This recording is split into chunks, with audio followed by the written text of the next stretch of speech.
வணக்கம். 2026 சட்டமன்ற தேர்தலில் திமுக எத்தனை தொகுதிகளில் போட்டியிடப் போகிறது தெரியுமா? வெளியான திமுக கூட்டணியின் உத்தேச தொகுதி பங்கீடு பட்டியல். அப்படி 2026 சட்டமன்ற தேர்தலில் திமுக எத்தனை தொகுதிகளில் போட்டியிட உள்ளது, திமுக கூட்டணியில் இடம் பிடித்துள்ள கட்சிகளுக்கு எத்தனை தொகுதிகள் ஒதுக்கீடு செய்யப்பட உள்ளது என்பது பற்றிய முழு விவரத்தோட இப்ப நம்ம பார்க்கலாம். தமிழ்நாட்டில் 2026 சட்டமன்ற தேர்தலுக்கு இன்னும் சில மாதங்களே உள்ளன. அதன்படி தற்போது தமிழக அரசியல் களம் சூடுபிடித்துள்ளது. குறிப்பாக கூட்டணி வியூகங்களை அனைத்து கட்சிகளும் வகுத்து வருகின்றன. அந்த வகையில் அதிமுக பாஜக கூட்டணி உறுதியாகிவிட்ட நிலையில் திமுக கூட்டணி பழைய பலத்துடன் அப்படியே உள்ளது. குறிப்பாக 2021 சட்டமன்ற தேர்தலில் திமுக கூட்டணியில் இருந்த கட்சிகளை காட்டிலும் தற்போது புதிய கட்சிகள் பலவும் திமுக கூட்டணியில் இணைந்துள்ளன. அந்த வகையில் 2021 சட்டமன்ற தேர்தலில் திமுக 174 தொகுதிகளில் போட்டியிட்ட நிலையில் இம்முறை அதை காட்டிலும் குறைவான தொகுதிகளிலேயே திமுக போட்டியிட உள்ளது. அதாவது 2026 சட்டமன்ற தேர்தலில் திமுக 165 தொகுதிகள் வரை போட்டியிட வாய்ப்பு இருப்பதாக தகவல் வெளியாகியுள்ளது. அதேபோல் கடந்த முறை திமுக கூட்டணியில் காங்கிரஸ் கட்சிக்கு 25 தொகுதிகள் ஒதுக்கப்பட்ட நிலையில் இம்முறை காங்கிரஸ் கட்சிக்கு 28 தொகுதிகள் வரை ஒதுக்க வாய்ப்பு இருப்பதாக கூறப்படுகிறது. அதேபோல் கடந்த முறை மதிமுக 6 தொகுதிகளில் போட்டியிட்ட நிலையில் இம்முறையும் மதிமுகவிற்கு 6 தொகுதிகள் ஒதுக்கப்படும் என கூறப்படுகிறது. கடந்த சட்டமன்ற தேர்தலில்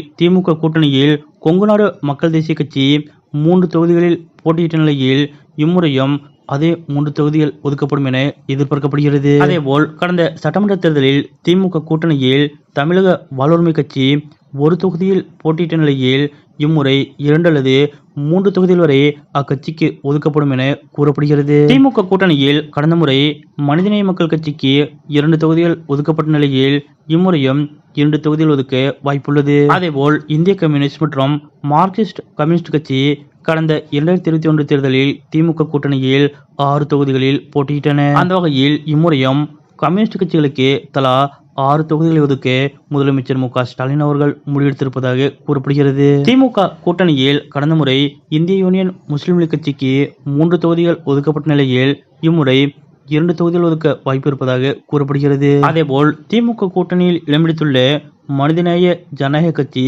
எஸ்டிபி கட்சி, ஆதித்தமிழர் பேரவை ஆகிய கட்சிகளுக்கு தலா 1 தொகுதிகள் ஒதுக்கப்பட உள்ளதாக கூறப்படுகிறது. இதற்கிடையே இம்முறை புதிதாக திமுக கூட்டணியில் இடம்பிடித்துள்ள கமலஹாசன் அவர்களது மக்கள் நீதி மய்யம் கட்சிக்கு திமுக கூட்டணியில் இம்முறை 5 தொகுதிகள் ஒதுக்கப்பட இருப்பதாக தகவல் வெளியாகியுள்ளது. ஒருவேளை 2026 சட்டமன்ற தேர்தலில் தேமுதிகவும் திமுக கூட்டணியில் இடம்பிடிக்கும் பட்சத்தில் இந்த தொகுதி பங்கீட்டில் சற்று மாறுதல்கள் ஏற்படக்கூடும்.